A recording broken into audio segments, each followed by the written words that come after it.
Assalamualaikum warahmatullahi wabarakatuh. Kembali lagi bersama saya Hawa Nurqurratu Aini Firdaus. Dalam video kali ini saya akan membahas tutorial terkait analisis luas permukaan dan ukuran pori padatan menggunakan metode BET. BET merupakan singkatan dari nama-nama pencetusnya, yaitu Brunner, Emmott, dan Taylor.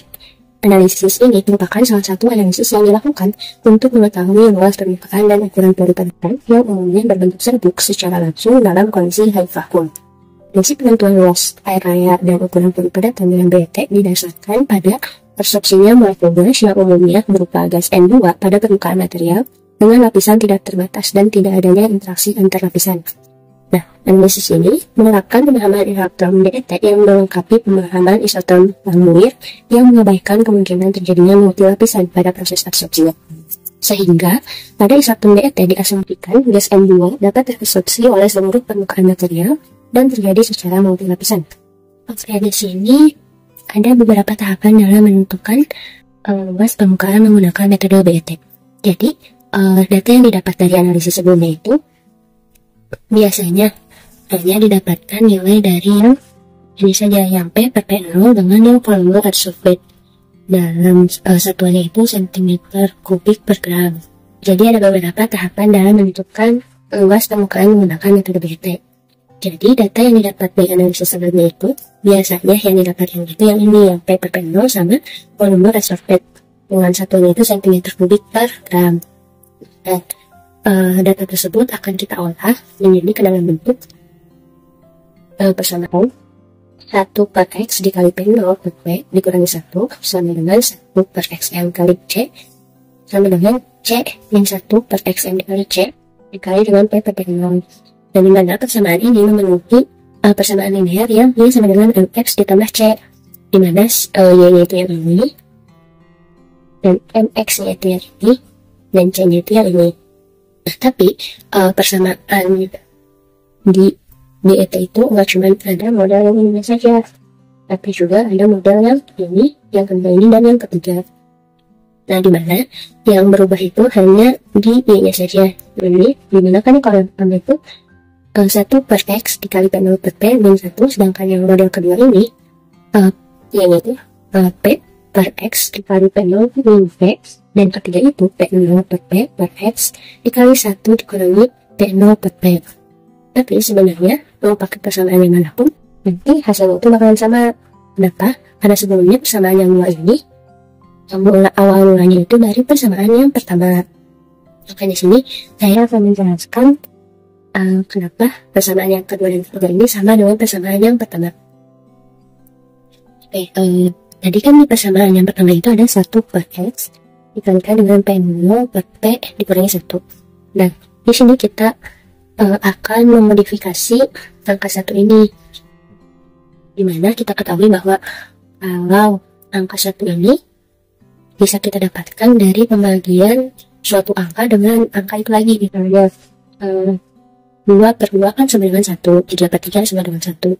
Nah, jadi dapat kita ketahui satunya ini bisa kita ubah menjadi P per P. Kenapa yang dipakainya itu P enggak P0? Karena di sini P-nya itu merupakan penyebut dari pecahan yang P0 per P. Jadi persamaannya itu jadi 1 per X dikali dengan P0 per P dikurangi P per P. Nah, ini kan penyebutnya sama ya, jadi bisa kita sebutkan kembali jadi seperti ini, 1 per X dikali P0 dikurangi P per P. Nah, setelah itu kita akan memodifikasi lagi.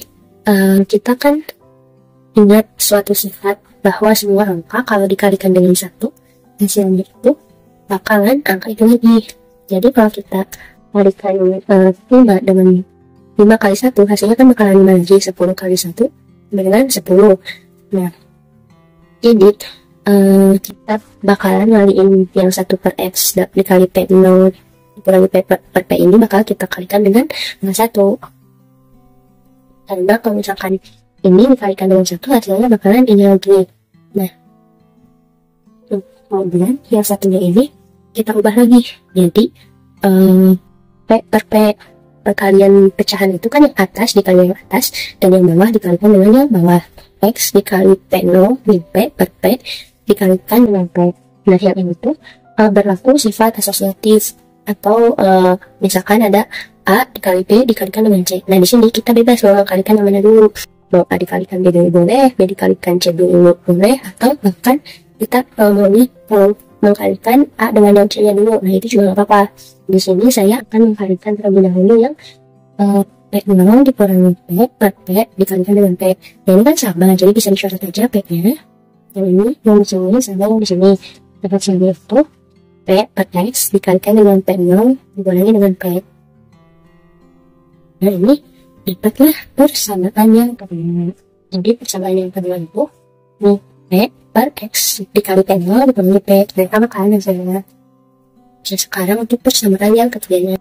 Dari persamaan yang kedua ini kan X dikali P0 dikurangi P ini kan memiliki sifat distribusi ya.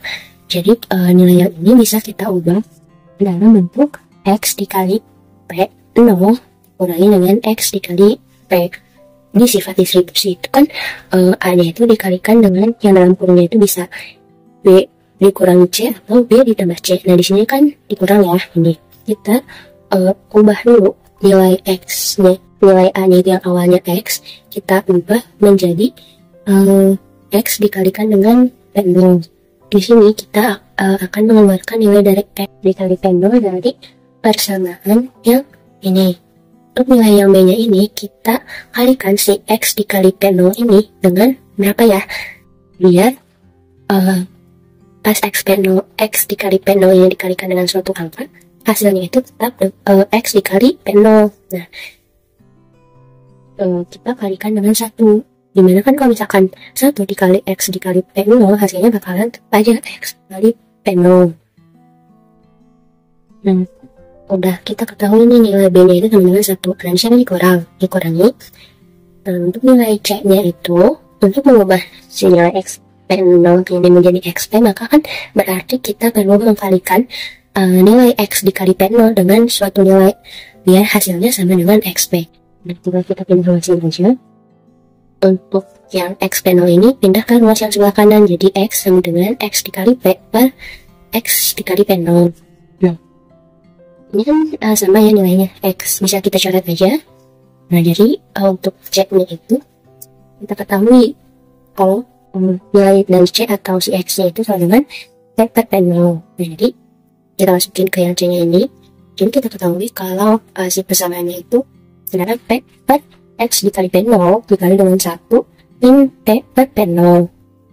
Atau bisa dalam bentuk P0 dikali X juga sama aja ya. Nah, karena ini kan dikali ya, jadi bisa kita pisahin dulu. Jadi P per P0 dikali dengan 1 per X dikali 1 min P per P0. Karena kan ini dalam par ya, jadi kita kalikan P per P0 ini ke 1.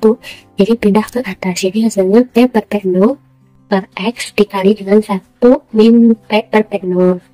Nah, jadi hasil yang ini itu merupakan persamaan yang ketiga. Nah, lihat ya. Nah, persamaan kan P per P0 per X dikali 1 min P per P0.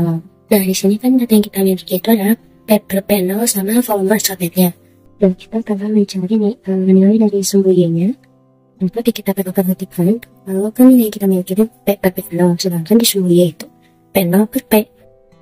Jadi perlu kita ubah dulu bentuk P per P0 ini ke dalam bentuk P0 per P. Caranya itu ini ya, tinggal kita bagi aja jadi 1 per P per P0, dimana kalau bentuk pembagian ini kita ubah dari bentuk perkalian, jadinya 1 dikali P0 nya jadi pindah ke atas per P, jadi adalah P0 per P. Kita coba langsung hitung aja dengan 1 per X nya itu ya volume isoternya kali dengan nilai dari P0 per P itu kan tadi 1 per ini P per P0 kurang 1. Nah, ini hasilnya ini. Selanjutnya kita memperhatikan nilai dari sumbu Y atau nilai Y-nya terhadap P per P0 sebagai sumbu X nya. Dan juga kita ke insert Boolean chart Gaussian scatter. Kita select data, series name kita tulis saja plot P. Dan report seriesnya kita blok dulu. Untuk Y-nya ini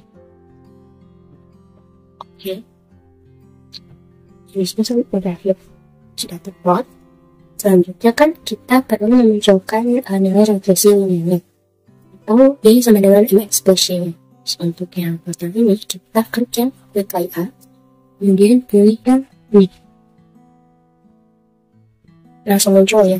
Ini tuh untuk M-nya itu 0,2784, untuk C-nya itu 0,0009. Nah, untuk R kuadratnya itu 0,9999. Untuk sumbu Y-nya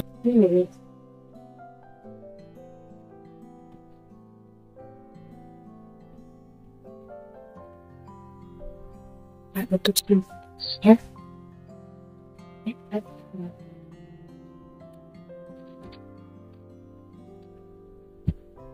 Kita pindahkan parameter-parameternya ke sini. Untuk slope-nya ini 0,2784. Nah, bisa kita gunakan juga rumus dari Excel-nya. Cara itu slope, kemudian blokir sumbu Y, itu koma dapatkan sumbu X. Nah, sama kan. Sekarang interceptnya juga sama. Intercept sumbu Y X sama ya. Nah, itu merupakan nilai evaluasinya. Jadi 0,253 kali 10⁻23 panggal. Nah, untuk S-nya merupakan cross sectional area dari gasnya. Nah, untuk gas yang 2 yaitu 0,162 per 2, dan V-nya itu merupakan volume molar 22,414 liter atau 22,414.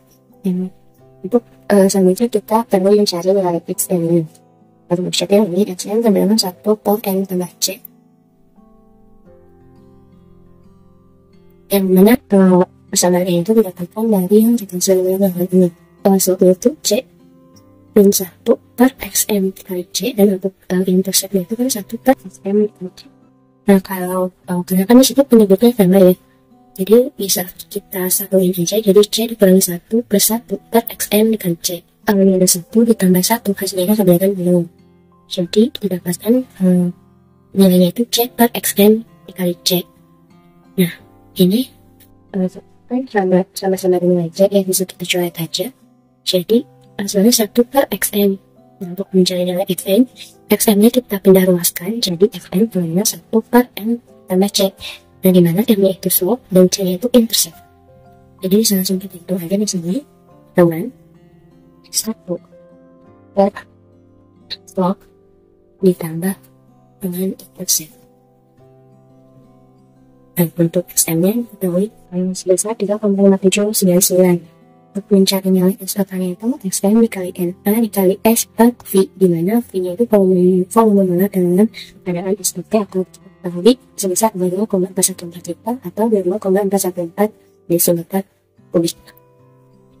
Dan di sini masih dalam bentuk sentimeter kubik. Kemudian yang volumenya juga masih dalam bentuk liter atau desimeter kubik. Nah, kita ubah berbeda dulu nilai yang didapatkan ini menjadi disamakan dulu ya. Satunya yang sentimeter kubik, versinya itu 1 cm kubik sama dengan 10 pangkat minus 9 meter kubik. Jadi hasil itu ini dikali-kali terlebih dahulu dengan 10 pangkat minus 9 dikali dengan 10 pangkat minus 9 supaya S ya. Dan itu parameter. Jadi kita ubahnya itu dikalikan dengan 10 pangkat minus 18 sama dengan kali dengan